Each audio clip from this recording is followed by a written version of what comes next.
इमारतें नहीं थी, बस एक पहाड़ी और घना जंगल। लेकिन उस पहाड़ी और जंगल में जीवन था, जीवंतता थी, भरपूर जिंदा दिली थी। ये पशु पक्षियों से गुलजार था।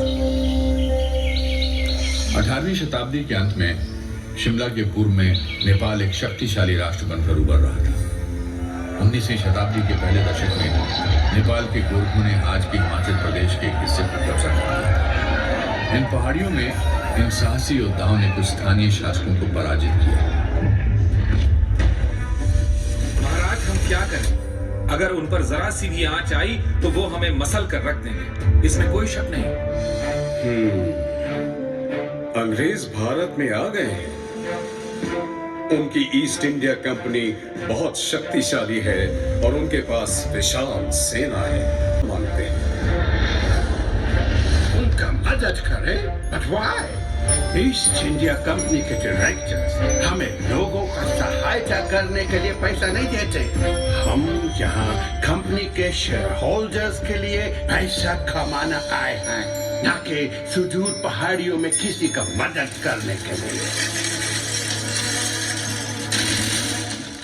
कुछ वर्षों तक कंपनी शांत रही, हिमालय की निचली पहाड़ियों में भारी परिवर्तन होते देखती रही।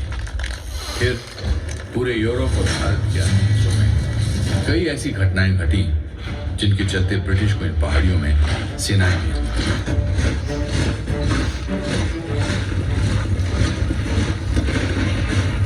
शिमला में जमकर लड़ाइयां हुई और मुठभेड़ हुई, बड़े राजाओं और अंग्रेजों की जीत हुई और सन 1815-16 में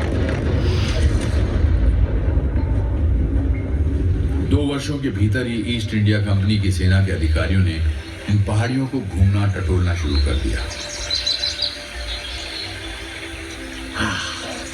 What a delightful place! Note का तरफ देखो, आपको बर्फ से ढका माउंटेन नजर आता है। चारों तरफ घना जंगल, घास का मैदान and crystal clear water. Sir, क्यों न हम यहाँ घर बना लें?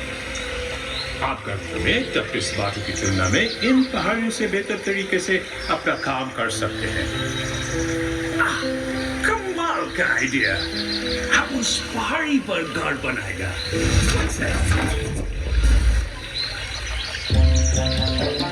1822 में मेरे बनने से कुछ दशक पहले कैप्टन चार्ल्स प्रैट कैनेडी ने पहला स्थायी घर बनाया, जहां आगे चलकर शिमला शहर बना। 1831 में कैनेडी हाउस में एक मेहमान का यहाँ आना हुआ, जिसका नाम था विक्टर जैकपॉट।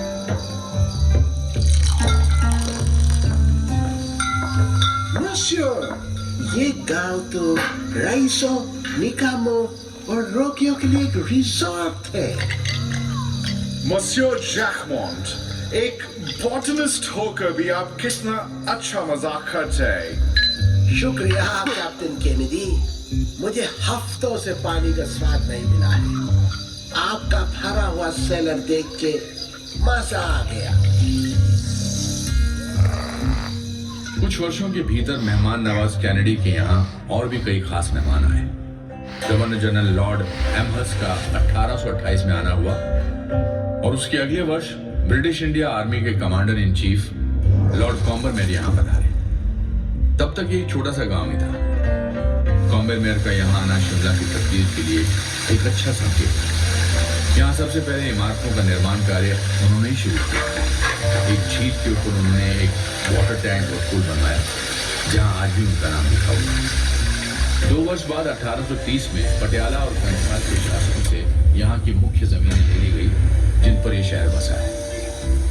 ऐसा लगता है ये जमीन मेरे आगमन के लिए ही तैयार की जा रही थी। वर्ष 1831 तक इस जगह पर 60 घर थे। इस जगह को अलग अलग नामों से जाना जाता है, शुमला, शिमला और शिमला। हो सकता है कि ये नाम पटिया से पाटे गए और छोटे मंदिर शिमलिया या स्थानीय देवी शमला देवी के नाम पर हुए, लेकिन ये चीज इतिहास के पन्नों पर कहीं खो गई है और इस बात को हम निश्चित तौर पर शायद कभी नहीं जान पाएंगे। मुझसे ठीक नीचे उतरने वाली सड़क पर कालीबाड़ी मंदिर, मुख्य प्रतिमा काले रंग के संगमरमर की बनी है, जिसके पीछे शिला रूप में 2 मूर्तियां हैं। ऐसा माना जाता है कि ये प्रतिमाएं अपने मूल रूप में हैं, जो जाकू पहाड़ी पर स्थित मंदिर की है। कुछ कुछ रोम की तरह शिमला में भी 7-8 पहाड़ियां हैं। पश्चिम में प्रॉस्पेक्ट हिल है, जिस पर कामना देवी का मंदिर है। पश्चिम में ही समर हिल है और पॉटर्स हिल भी है। फिर ऑब्जर्वेटरी हिल है, जिसके ऊपर पुराना वाइसरेगल लॉज है। इससे सटे ही इनवरम हिल है, जहां स्टेट म्यूजियम है। ये जाकू पहाड़ी है, जिसके बारे में मैंने अभी आपको बताया। और फिर इलीसियम हिल है, इसी का विस्तार है। इस पर ऑकलैंड हाउस स्कूल व अन्य इमारतें हैं। और अंत में ये पहाड़ी है, जैसा कि आप अनुमान लगा सकते हैं, इसे बेंटनी हिल कहा जाता है। लेकिन शिमला में अलग अलग धर्मों के कई पवित्र स्थान हैं, जो एक दूसरे के आसपास ही हैं। क्राइस्ट चर्च शिमला का सबसे पुराना चर्च है और ये रिज पर है।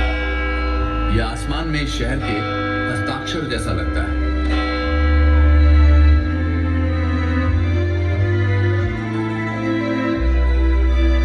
यहां से ठीक ऊपर की पहाड़ी पर आज जिस जगह ग्रैंड होटल है, 1829 में British governor general William Bentinck के रहने के लिए बेंटिक कासल बना था।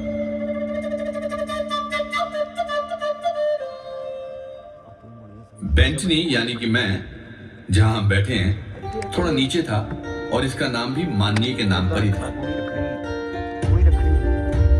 1880 के दशक में सिरमौर राज्य के राजा शमशेर प्रकाश ने शिमला में कई जमीनें खरीदी। यहाँ ये बता देना जरूरी है कि सिरमौर शिमला के ठीक पूर्व में स्थित है और यहाँ गोरखों के साथ कई भीषण लड़ाइयाँ लड़ी गई।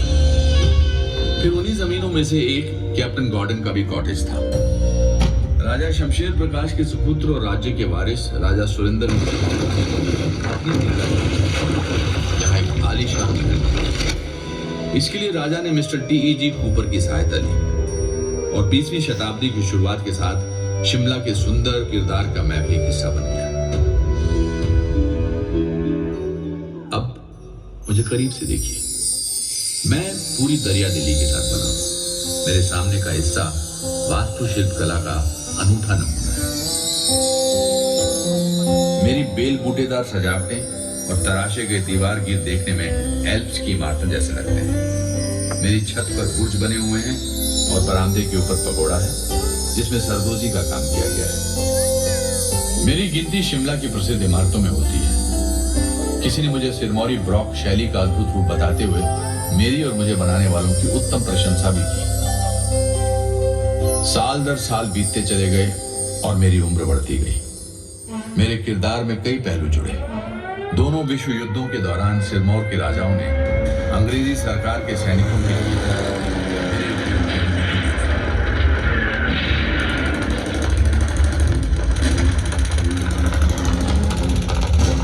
दूसरे विश्व युद्ध में यहाँ प्रिजनर ऑफ वॉर सेक्शन रहा। ये ऑल इंडिया रेडियो से अटैच था। यहाँ से ज्यादातर इटली के उन बंदियों का संदेश भेजा जाता था जिन्हें धर्मशाला के पास यौल में दफना दिया गया। आजादी की ठीक बाद मशहूर अखबार का ट्रिब्यून जो लाहौर में था, तो यहाँ से छपना शुरू हो गया और इसके चंडीगढ़ शिफ्ट होने तक यही चलता रहा। ओ हाँ, क्या आपने बाहर की रेलिंग्स देखी जिस पर सिरमौर का राज्य चिन्ह हो? ये रेलिंग्स सिरमौर की राजधानी नाहन में ढलवा लोहे से बनी है और ये ढलाई खाना हिमाचल में आने वाले प्रथम उद्योगों में से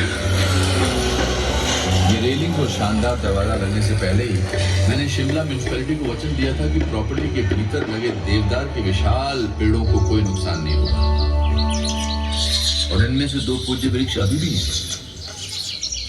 जाहिर है कि शिमला में बंदरों की भरमार है, जो इन पहाड़ियों की टहनियों से झूला झूलते रहते हैं और अपनी हरकतों से मेरा मनोरंजन करते रहते हैं।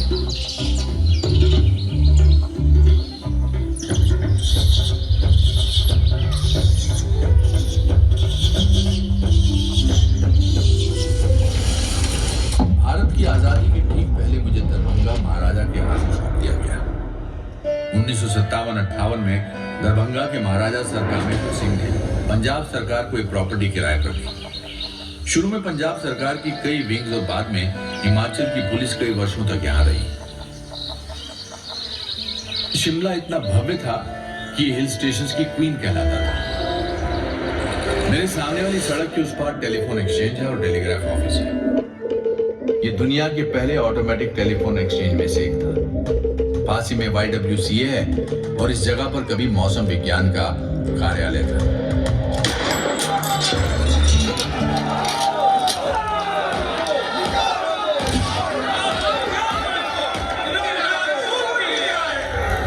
उत्तर भारत के लिए 1857 की शुरुआत शांतिपूर्ण हुई, लेकिन इस शांति की गोद में तूफान पड़ रहा था। ये तूफान भारत की आजादी की पहली लड़ाई के रूप में दिखा और इसने भारत में ईस्ट इंडिया कंपनी के क्रूर शासन की जड़ें हिला दी। सेवकों ने अभी बाजार में सुना है कि शिमला के पास के जचोक कंटोनमेंट के लोगों ने भी विद्रोह कर दिया है। बकवास, वो कभी भी नमक हरामी नहीं करेगा। वो हमारे खिलाफ खड़े नहीं होगा। शिमला बैंक यहाँ से थोड़ी दूरी पर है, जहाँ आज बैंक है। अधिकांश यूरोपियंस वहाँ इकट्ठा हो गए थे। हालांकि भारत में अंग्रेजों के अन्याय और अत्याचार के खिलाफ इस विस्फोटक क्रांति का प्रभाव शिमला के अधिकांश हिस्सों में ना के बराबर है, लेकिन बाकी देश में इसकी इसके भयंकर परिणाम देखने को मिले और पूरे के पूरे गांव में नाम है। शक्तिशाली और लुटेरी ईस्ट इंडिया कंपनी का अस्तित्व समाप्त हो गया और सारे अधिकार व शक्तियां ब्रिटानिया हुकूमत ने अपने हाथों में ले ली। अब भारत सरकार के प्रमुख का पदनाम गवर्नर जनरल ऑफ इंडिया और वायसराय कर दिया गया।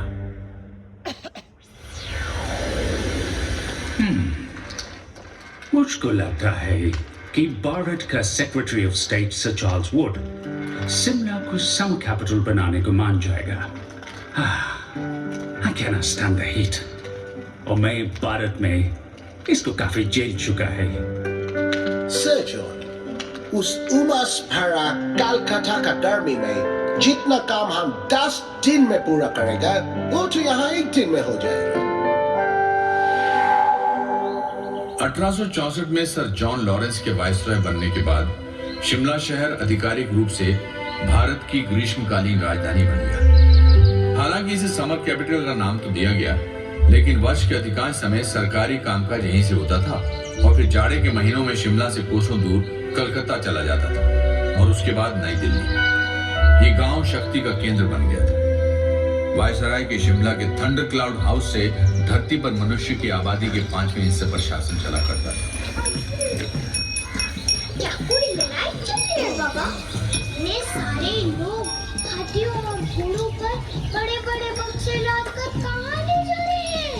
वो बस भारत सरकार की फाइल्स और पेपर्स कलकत्ता से शिमला और शिमला से कलकत्ता ले जा रहे हैं। क्या तुम्हें पता है कि जब भारत सरकार कोई फैसला लेना नहीं चाहती तो वो क्या करती है? क्या करती है बाबा? फाइल पर एक टिप्पणी कर दी जाती है। कलकत्ता में चर्चा करें या शिमला में चर्चा करें और इस तरह वर्षों बीत जाते हैं और तब तक उस अधिकारी के रिटायर होने या वापस इंग्लैंड जाने का समय हो जाता है।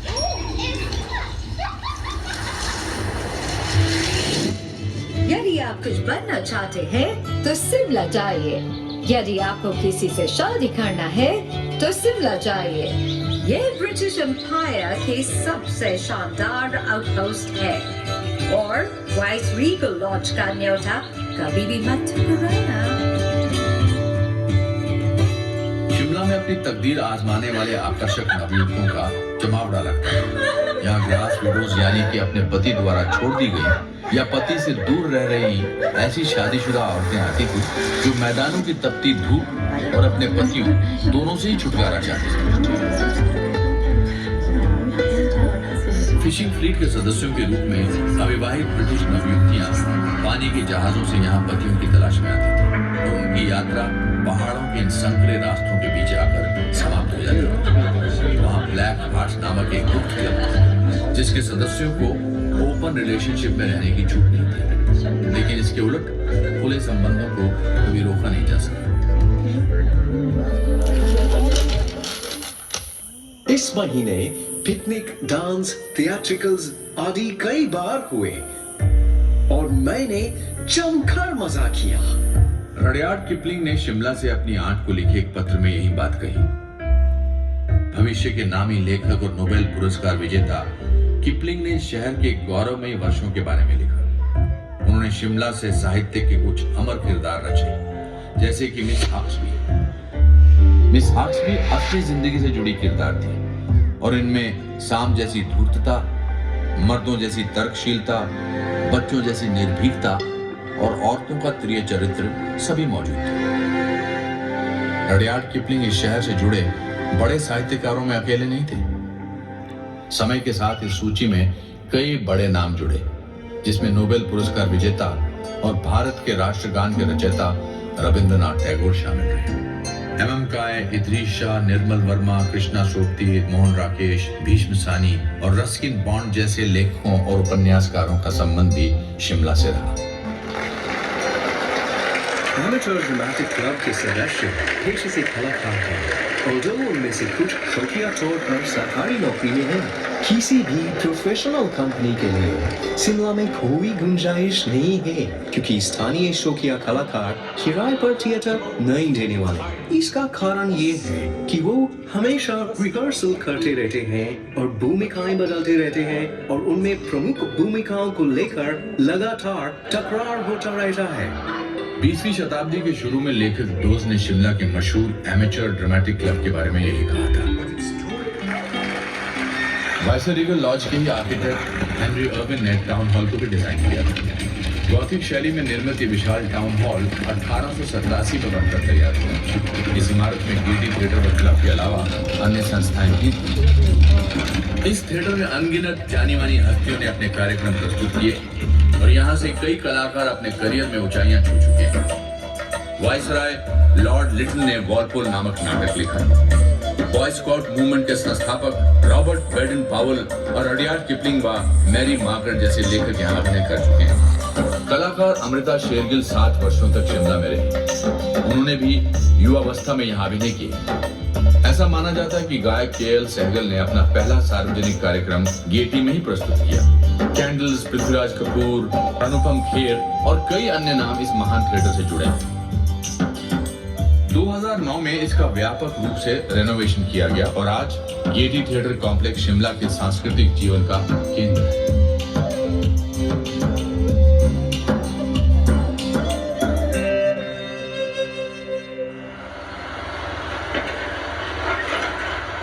उन्नीसवीं शताब्दी के अंत में दुनिया तेजी से बदल रही है। पहली औद्योगिक क्रांति का प्रभाव दुनिया के कोने कोने में दिख रहा है। स्टीम रेल इसी बदलाव का एक बहुत बड़ा हिस्सा है। अभी हमें और कितने सर्वे करने हैं? कालका से शिमला के बीच रेलवे लाइन बिछाने में कितना समय लगेगा? बढ़ते रहो, हम सुरंगों और कुछ अलाइनमेंट्स में फंसे हैं। साहिब, हमें एक व्यक्ति के बारे में बताया गया है जो शायद हमारी मदद कर सके। उसका नाम भलकू है साहिब। उसने 1850 के दशक में ग्रेट हिंदुस्तान तिब्बत रोड बनाने में काम किया था। ठीक है, चलकर उससे बात करते हैं और देखता है कि क्या होते हैं। बिल्कुल सही मिस्टर हर। सर, शिमला को गढ़ने में सिर्फ अमीर और ताकतवर लोगों का ही योगदान नहीं था। कालका शिमला रेलवे लाइन बनाने में हजारों की संख्या में मजदूरों ने काम किया। लोगों की माने तो जब रेल पटरी का निर्माण शुरू हुआ तब भलकू, जिसने 1850 में ग्रेट हिंदुस्तान तिब्बत रोड बनाने में काम किया था, उम्रदराज हो चुका था। कहा जाता है कि चीफ इंजीनियर और रेलवे के एजेंट एच.एस. हैरिंगटन के आगे आगे एक लंबे कद के कर्मचारी के साथ चलते हुए उसने रेलवे लाइन निकालने का रास्ता दिखाया। स्थानीय लोरियों में बताया जाता है कि उनके ग्राम देवता ने सपने में आकर उन्हें इस रेलवे लाइन का रास्ता बताया था। और कुछ लोगों का मानना है कि कालका और शिमला के बीच 19 स्टेशनों से गुजरने वाली इस पटरी का खाका उन्होंने तैयार किया। आज कालका शिमला रेलवे लाइन यूनेस्को की विश्व धरोहर सूची में शामिल है।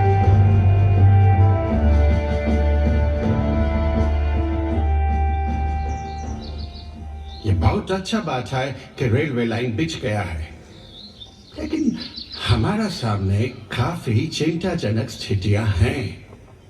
ब्रिटिश राज को टी पार्टी की तरह नहीं चलाया जा सकता है। एनाडेल में गर्मी का ये बेहद सुहावना दिन है। हमारे हमारे चारों ओर फैले देवदार के ये सुंदर पेड़ इस माहौल को काफी खुशनुमा बनाते हैं। वाइस रॉय लॉर्ड कर्जन के साथ इस पवेलियन में मौजूद होना हमारे लिए सौभाग्य की बात है। क्यों मिस्टर यंग हस्बैंड, आपकी क्या राय है? बिल्कुल, मैं सचमुच यहाँ एक बहुत बड़े काम से आया है। अनंडेल में झुरमुटों के बीच बने जिमखाने को निहारते हुए वाइसरॉय लॉर्ड कर्जन और फ्रांसिस यंग हस्बैंड ने तिब्बत पर हमला करने की योजना बनाई। इससे कुछ साल पहले ही अनंडेल में चुपचाप एक अन्य घटना घट चुकी थी। ऐसा माना जाता है कि एलन ऑक्टेवियन ह्यूम यहाँ पिकनिक मनाने आए थे, जहाँ उनके मन में एक ऐसा संगठन बनाने का विचार आया जिससे अंग्रेजों और भारतीयों को करीब लाया जा सके। उनके द्वारा बनाया गया कांग्रेस नामक ये संगठन एक अलग ही दिशा में मुड़ गया और जल्दी ही उसकी अगुवाई में भारत का स्वतंत्रता संघर्ष शुरू हुआ।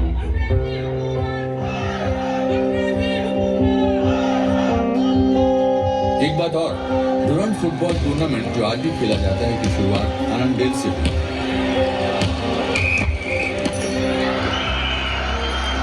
ब्रिटिश भारत और अफगानिस्तान को बांटने वाली डुरंड लाइन खींचने का निर्णय यही शिमला में हुआ। अंग्रेज भारतीयों को सरकार में प्रतिनिधित्व देने से मुकर चुके थे। जलियांवाला बाग में हजारों निहत्थों को मौत के घाट उतारने वाला जनरल डायर कुछ समय शिमला में भी रह चुका था। अब शिमला की पहाड़ियों से भी आजादी के लिए आवाज उठी।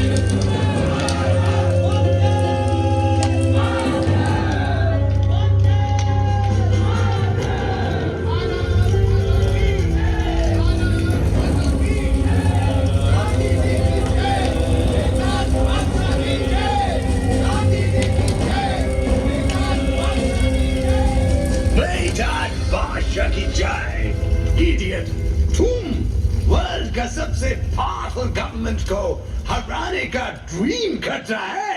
वंदे मातरम, वंदे। मैंने इस पहाड़ी से देखा है कि हजारों वर्षों की हुकूमत कैसे सिर्फ 3 दशकों के भीतर समाप्त हो गई। 1921 में भारत के ब्रिटिश वाइसरॉय लॉर्ड रेडिंग ने गांधी जी को शिमला आने के लिए निमंत्रण दिया था।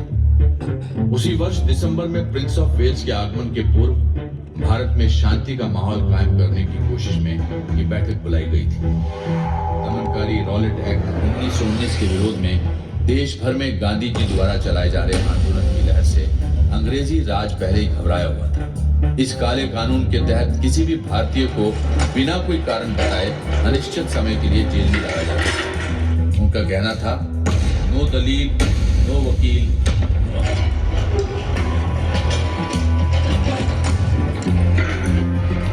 इस दौरे के बाद कई अन्य राष्ट्रवादी नेता शिमला में 1947 तक आते रहे। जिस वर्ष भारत आजाद हुआ, पंडित नेहरू, सी राजगोपालाचारी, सरदार पटेल, सुभाष चंद्र बोस, मदन मोहन मालवीय, अब्दुल गफ्फार खान, गोविंद वल्लभ भाई पंत और मौलाना आजाद ने नियमित रूप से यहाँ रह रहे अंग्रेज उच्चाधिकारियों को जनमत से अवगत कराया। कुछ समय के लिए पाकिस्तान के निर्माता मोहम्मद अली जिन्ना का भी शिमला में एक घर था। 1939 में दूसरे विश्व युद्ध की शुरुआत के साथ सरकार का शिमला आना जाना बंद हो गया, लेकिन यहाँ अनेक बैठकें और सम्मेलन आयोजित होते रहे। 1939 में ही शिमला की पहाड़ियों में हिमालय रियासती प्रजामंडल एक राष्ट्रवादी संगठन के रूप में सक्रिय हो गया। शिमला में आजादी के आंदोलन के अग्रणी नेताओं में भागमल सौथा, पंडित पदम देव, मनशाराम, डॉक्टर केदारनाथ, लाला हरीशचंद्र और अमरीकी सत्यानंद स्टोक्स शामिल रहे। महिलाओं ने भी जमकर साथ दिया। लक्ष्मी देवी, कमला देवी, सत्यवती और लज्जा वर्मा जैसी महिलाओं ने इस स्वतंत्रता आंदोलन में बढ़ चढ़कर हिस्सा लिया। आजादी के बाद सिरमौर के डॉक्टर वाई.एस. परमार हिमाचल प्रदेश के पहले मुख्यमंत्री बने। 1947 में वाइसरॉय लॉर्ड वेवल ने शिमला सम्मेलन का प्रस्ताव रखा। उम्मीद थी कि इस सम्मेलन से देश को एकजुट रखते हुए भारत की आजादी के स्वरूप का हल निकलेगा। 1946 में कैबिनेट मिशन भारत आया। भारत की आजादी और भारतीय उपमहाद्वीप के विभाजन से जुड़े कई प्रस्तावों को शिमला में निश्चित रूप दिया गया। 1947 के शुरू में भारत के अंतिम ब्रिटिश वाइसरॉय लॉर्ड माउंटबेटन का आगमन। उनके कार्यकाल के दौरान यूनाइटेड सर्विसेज क्लब में कई सत्र आयोजित हुए। सर सिरिल रेडक्लिफ की अध्यक्षता में सीमा आयोग ने देश का बंटवारा किया और पाकिस्तान का जन्म हुआ। 15 अगस्त 1947 को भारत गुलामी की बेड़ियों से आजाद हो गया।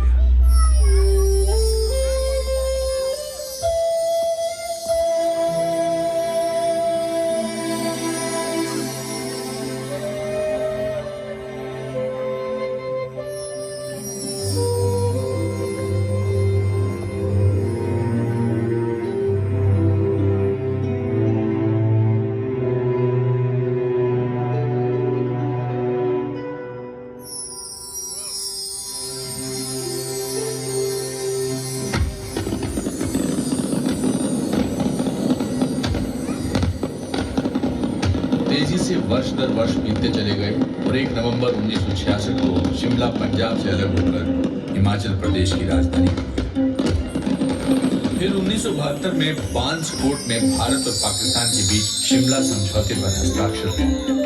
बांसकोट ही आज का राजभवन है। विस यूनिटा फोर्टियर यानी एकता में बल है। पहले के सिरमौर रियासत का यही ध्येय वाक्य था, जिनका राज्य चिन्ह इस आलीशान इमारत की रेलिंग्स पर अंकित है। और शिमला या शिमला, इस बारे में क्या कहें? आप किसी भी नाम से इस जगह को पुकार सकते हैं। कुछ ही ऐसे देश होंगे जहां के किसी अकेले शहर का इतिहास शिमला जैसा समृद्ध है।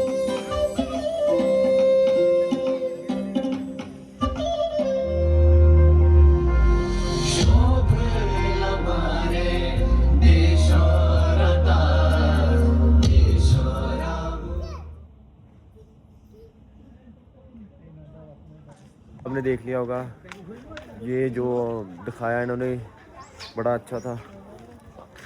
आज तो कुछ घूमा नहीं, बस मंदिर कवर किए, जाकू टेम्पल, माता रानी का टेम्पल, काली मैया का, काली बाड़ी, और बस ये 3 जगह। और हमने खाया पिया, बाकी तो कुछ भी नहीं है। ये यहाँ से ऐसे है, ये सीधी अब रोड जो मेल मॉल रोड को जाती है, ये जाती है सीधी काली बाड़ी मंदिर को। चलो गाइस,